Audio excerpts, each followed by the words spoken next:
back to Bellevue Bound. I'm your host, Trey Jackson, and today we're taking you on an exciting story about an immersive gaming experience redefining social spaces. Joining us today is Sam Wang, the brilliant mind behind Mirra. Sam, welcome to the show. Woo, woo, woo! Well, thanks, Trey. Thanks for having me. Of course, thank you so much for joining me. So I want to start with the origin of Mirra. Tell me a little bit about kind of the inspiration to bring Mirra to life. All right, so Mirra, it's a long journey that really go back to 10 years ago, because I started my VR career 10 years ago. I started to fall in love with this technology.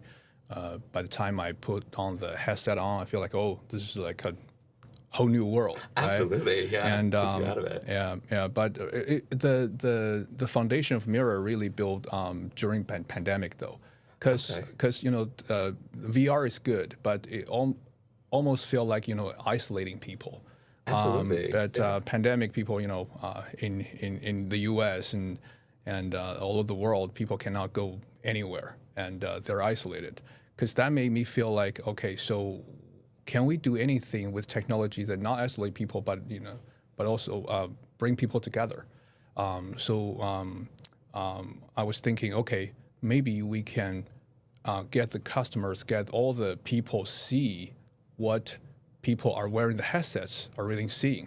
That's how we create this Mirra idea that not only encourage people to play the multiplayer VR games, which is already bring people together, but also have a giant LED wall behind the experience. Oh wow, that's very cool. So that there's maybe like 8 people playing the game, but 800 people can actually join them, join the same venture. So that's how we original this concept. You're taking a very personalized experience and kind of inviting people to join others on that experience. Right. So it's kind of like a little bit of like an inclusivity for people who may not be as much of gamers or might be a little bit new to it. It kind of invites them to share that experience with others and kind of open them up to it, which is really cool. Yep.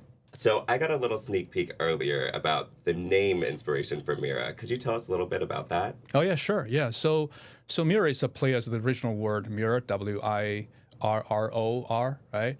So it's a reflection to your real world. So the reason why we use that is because we want to use the giant LED walls, play that as a portal to invite you to all different kinds of virtual worlds. So that's why we call ourselves Mirra. I love the use of the word portal. It has like a little bit of a gaming twist, a little bit of something that's like new, different, and it invites you to explore, which is really cool. I was like, that should be your tagline. Yeah. So you told me about 10 years ago you got into the VR kind of world. It sounds like COVID was a big inspiration for this due to like the kind of free time. Since launching Mirra, how has your vision for the space evolved? Well, first of all, when you start a new concept, you always have your own vision, like how the concept would go and what kind of product and service we're serving. So we definitely start from designing those games, those party games that can bring everyone together. There's the games that's it's lighthearted. It's not built specific for gamers, but for everyone, right? Oh, I thought that. Okay, yeah. So it's built for the community. So no matter how old you are, how young you are, you're all supposed to come here to enjoy the fun. And I think we actually pretty successful on doing that because we see lots of birthday parties. The kids' birthday parties, and people have their mid-age. Funny enough, there's one inquiry. I saw someone booked his 75 years old birthday. Oh wow! Okay. Just a week ago. Diverse age group. So that says something. That actually proving that we're doing it in the right way, that to bring people from all ages all together. So it sounds like you're really building a unique, special community at Mirra that's available to like all ages and interest groups, which is really phenomenal, I have to say. And I love that we're on the topic of events. So you mentioned, there's team building kind of that you can do. There's event spaces for like corporate work. Can you elaborate a little bit more on what people could expect to experience, or if they were going to set this up for their group or team? Oh yeah. So we were tailored this game experience into the game show format. So it's a 1 hour game show that 32 people are able to participate. So whenever you come to Mirra, you're able to join the 1 hour game show. But if it's a larger group, of course, we can run multiple game shows so that everyone can get a chance to try it. And for smaller groups, birthday parties, you can simply book a bay. We have 4 bays. Each bay accommodate up to 8 people. So it really works out depending on the size of the group. Right? That's really fun. It really shows like the diverse offerings you're giving. And if you're interested in booking Mirra, check the link below. And while we're talking about events, I know you guys recently launched a new series, and this goes against kind of Reddit's theory that Bellevue has no nightlife. Could you elaborate a little bit more on Mirra, what Mirra is doing on the weekends? Sure. Yeah, that's go back to your last question, like what we learned, it's been evolving, right? There are some expected, but there's some not expected activities. So after we launched Mirra not too long ago, a lot of people, a lot of customers, they came here. They said, "Wow, this is a great venue," because they saw the stage, they saw there's some LED wall. They said, "Can we dance here?" Absolutely. Okay. I never thought about that, right? Yeah. But when more and more customers are, asking the same question, I'm like, okay, we might give it a try. So that's how we launch our, we call it the After Dark. Mirra After Dark. Late night, a DJ night with live music. So now we have it every Friday and Saturday. Start from 10 p.m. to 2 a.m. Oh, that's a long night there. Okay, so people are dancing the night away. Yeah, right. If you're interested, more information will be available in the link below.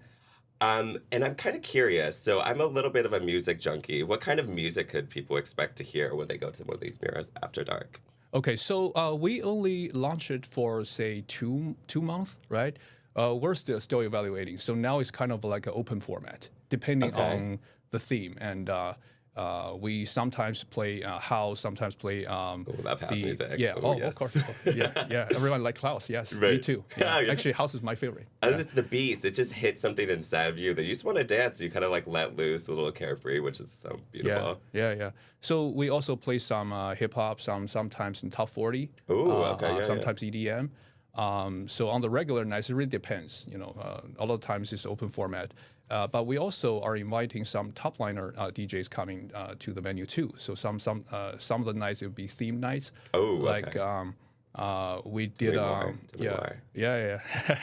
So we did a Bollywood night at Valentine's Day.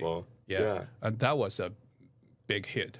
Yeah. Okay. Tell me a little bit more about that. Because there's a lot of Indian. There's a big Indian community here in Bellevue and Seattle, right? So we decided to collaborate with one DJ to do a Bollywood night on Valentine's Day, and a lot of people show up. I believe it. Yeah, I was like that. Yeah. If you've been to a Bollywood party, they are phenomenal. Yeah, every people enjoy it. Every people dancing. The vibe is just gorgeous. Yeah. Okay, that is. I really love how Mirra has evolved and kind of adapted, and it's really listening to the community, which is so beautiful. And it's kind of showcasing that Bellevue is growing, but as it's growing, it is taking its people with them. You know what I'm saying? So, like, while we're on the topic of Bellevue and kind of your influence on the community, what actually drove you to Bellevue? It was actually a coincidence because. Yeah. It's. I'd like to share this story. One of my partner, who's an entrepreneur in the game industry, he lives in Bellevue. Oh, I love that. Okay. So we know, we know each other a long time ago, back to 10 years ago when I just started my VR career. So just right during pandemic, when the pandemic just started, I actually fly to Bellevue. That was my second time in Bellevue to see him, and that was 4 years ago.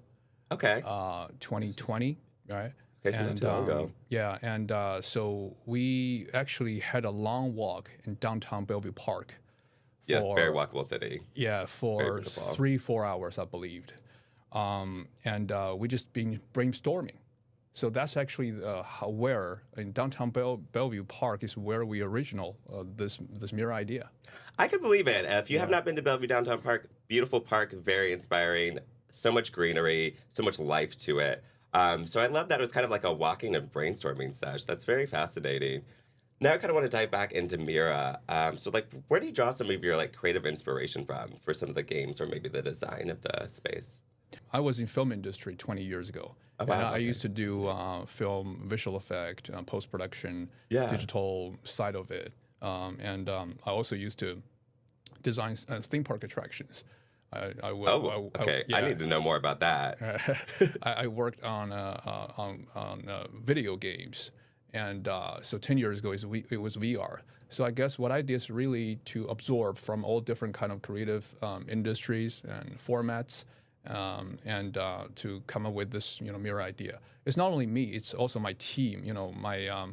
My partner, co-founder, as I mentioned, one of them it's an entrepreneur in working video game industry, right? Who Yeah. lives in Bellevue. Another co-founder of Mirra, he used to be in video game industry too. He actually produced game was the top 20, in Apple Store. Oh wow. Yeah, Okay. and So this is some yeah, big leagues over here. I was gonna say it sounds like you have like a very strong network in this field, and it kind of overlaps into other fields, and it's kind of I think helps explain how Mirror has become such a beautiful and unique space. And I would like to know more about like the design process for your games. Could you elaborate a little bit on that? yeah. It was a long journey. Since 4 years ago when we started this concept, the first game we did actually is a shooter game. It's a first-person Oh, shooter okay, yeah. game. But now you didn't see it because we actually shifting the development direction from shooter games to more party games, like Gotcha. party games that Okay. requires no skill. So you simply, as long as you can move, Yeah. and you can actually play the game. So the mechanics are anywhere from say green light, red light, right? Thank you, Squid Games. Yeah, We love yeah, that yeah, game. yeah, exactly. And also the pair cards game that the customers, the players, two of the players have to pick and choose the same card out of the large amount of them. I say I struggled with that game. Me and my partner Okay. were so uncoordinated. It's the only game we lost that day. Oh, wow. You see, it actually challenges different part of you, right? Yeah. So there we also had a laser room challenge. Oh, Yeah. is that the one where you have to escape the lasers? Otherwise, Yes, like escape the disqualifies you? lasers, and there's a big monster, a little bit horror elements of it, and also we have a hockey one. It's Yeah. a very sporty game. The reason why we had that one is because my partner and I we actually went to see the Kraken game, and we see Oh. how good the vibe is, Yeah, and then we were absolutely. just be asking ourselves why don't we just do a hockey one? Yeah. Then based on the classic pong game mechanic, we designed this. We call it a hockey smash. It's basically you yourself, your body is the paddle. You Yeah. block the pod back and forth to have to break the bricks on the other side and get score out of it. So Okay, very cooperative style gaming. that becomes the most popular game. Okay, so I want to circle back on the what you mentioned, kind of inclusivity. But before we jump to that, I know that you mentioned that some of the partners in the team that you have are like very well versed in this field. Does that mean you guys are doing all of your games like designing in house, or how's that process work? Yeah, that 100%. We designed, we brainstormed design and product the all the games in house. Yeah. And so I know you mentioned also you like to listen to your community. So if there's people who are maybe like want to see a game on there, can they submit any requests? Oh, well, that's a great idea. Well, we should do that.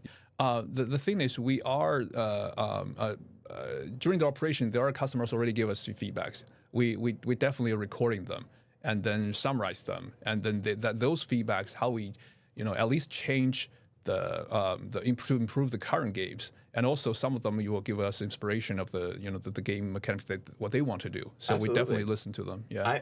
I love that you guys listen to the community so much. And if you guys have any suggestions on games, please drop it below in the comments.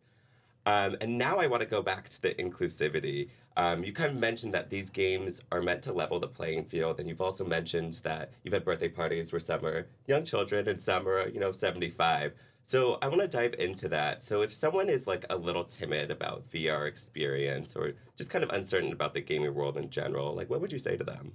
I would definitely say to everyone that don't hesitate to come to visit. You don't have to play the game. Just simply come to visit Mira and see the vibe, see the screen, see the content and everything, you would automatically would want to try.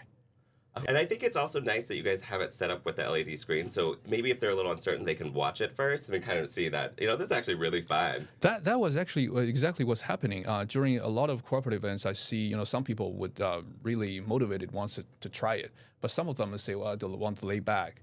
It's not that they don't want to play. They think there's a fear, in their body saying, this is not my thing. Absolutely. I used to, it will cause motion sickness, everything. But the funny thing is, because we're running multiple mini games, right? Like 4 or 5, or even sometimes 6 rounds of different games in 1 hour show. So the first 2 mini game rounds, there are when people hesitate, they don't want to do it. But after 2 rounds, almost everyone say, okay, I want to give it a try. It looks fun. I want to give it a try. And after they try it, almost 100% of them saying, okay, I want to do it again. Absolutely, yeah.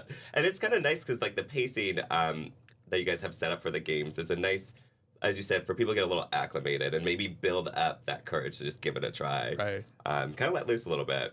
So we briefly talked on this a little bit earlier, but I really want to circle back to it and kind of drive this point home. There's a common misconception that technology makes us a little bit less social, and I'm curious on how Mirra really challenges that idea. Okay, that's a great question. I mean, for Mirra, it's never about technology. It's about what technology can bring to people, right? Technology will always be the back end. So the way we're using technologies are to create those immersive sceneries that bring people together, to make it a shared experience instead of the isolation. So I think there's one thing I'm really proud of what we did is to bring the LED screens, in the venue, right, so that everyone can watch, can observe what's going on in the player's headset. So they can talk about that. They can record the moment for their friends who's playing. They can chat about that. They can, it's like a social environment. So we're really building the community-driven social environment instead of isolation. I'm also curious, and I don't know if this is true, so I'd like to ask you, do you guys do karaoke? I think, first of all, there's people been asking that too. Okay, yeah. And we did some karaoke, like private events, people are doing the open mic karaoke, and it was fun. Oh, open mic karaoke. I was going to say, it would be really fun too to get your, either yourself or an avatar view displayed on the screen behind you and a little backup dancers, kind of help break the ice a little bit sometimes from being on stage. Right. And I've also heard, and I want to kind of talk about this a bit, the diversity of your events. I heard you had a really successful and really poppin' Super Bowl party. Oh yeah. That was also an example how customers' feedback are valuable, right? Okay, tell us more. Yeah, I know sports are big. I know that watch parties are big, but again, when we originally planned Mirra, we solely focused on the party games. Okay, yeah. Without knowing, how much potential this whole venue has, and so the Super Bowl party, we partnered with another partner to do some promotion on the Instagram and all the social medias. So it was not only Super Bowl, but also the pre-game section and the watch party and the after watch, the after party. Oh, okay, it's like a 3-part. So party. It was. I think it was almost 6 hours or even 7 hours long party. Yeah, sounds like a good time. And the venue was fully packed. Oh, okay. That was the biggest event we ever produced, I think. The 12th man is strong in Bellevue. You can't really walk a block without seeing one of those flags or seeing one of those decals in the car. So I'm really happy to hear that you guys are delving into the football world. So we're going to actually take a moment to go take a look on Mirra on site and go play some games.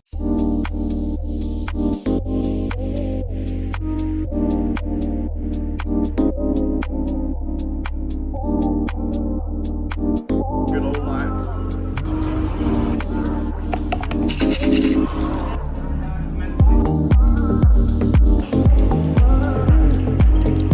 So good.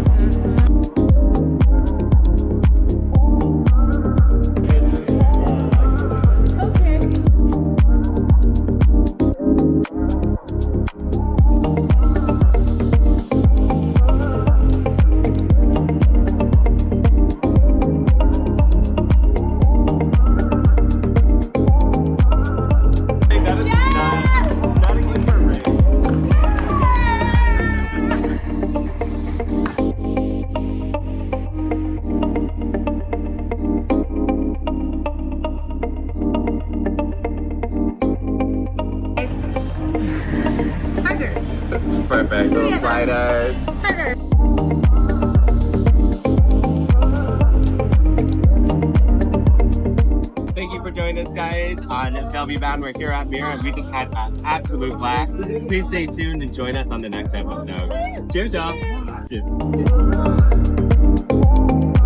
Right, so in addition to kind of the corporate events or some of these parties, I've heard that you host another special event for Snowflake Lane on your patio. Could you tell us a little bit more about that? Oh yeah. I know that. I always know that Snowflake Lane is like the biggest holiday, the biggest parade all of the year for the Bellevue people, right? So absolutely, dozens, thousands of people. Yeah, exactly. So the good thing is our venue actually is right above it's a primary location right above Bellevue Way. Oh wow! So okay. it's one of the perfect locations where you can watch the parade in a different angle. So we have a patio. Absolutely, and you can get food and drinks while you're watching. Yeah, we have a good food and drinks. So we didn't open the patio yet, but for Snowflake Lane, it's the first time I actually ever used the patio. People love it. Oh, very cool. So that we definitely are prepared to open the patio from spring all the way to summer to autumn. Imagine you can have a drink, over the patio and see downtown park, see Bellevue Way. I think it could be a pretty good experience. Right? I love that. And it's also unique because there's not a lot of places in Bellevue where you can kind of be elevated and have that outdoor patio or outdoor rooftop experience with food and beverage. So that's true. Really special. People should check that out. And then I got one last closeout question for you. What would be your dream collab with Mirra? Oh, it must be the Kraken team, okay. Especially Jared McCain. They're the superstar and the whole team. The reason is because we have a hockey game, and that hockey game actually was inspired by the Kraken team. Oh, that's awesome. Yeah. Okay, very cool. All right, we're going to have to invite them in to join the Mirra experience. All right, well, that is all we have for you today, folks. I want to say thank you so much for joining us, Sam Wang, on Bellevue Bound. Thank you, Trey. It's a pleasure to have you. Yeah, thank you. And if you guys enjoyed this episode, please stay tuned for the upcoming episodes. We're going to explore a lot more Bellevue businesses on Bellevue Bound. Don't forget to like and subscribe.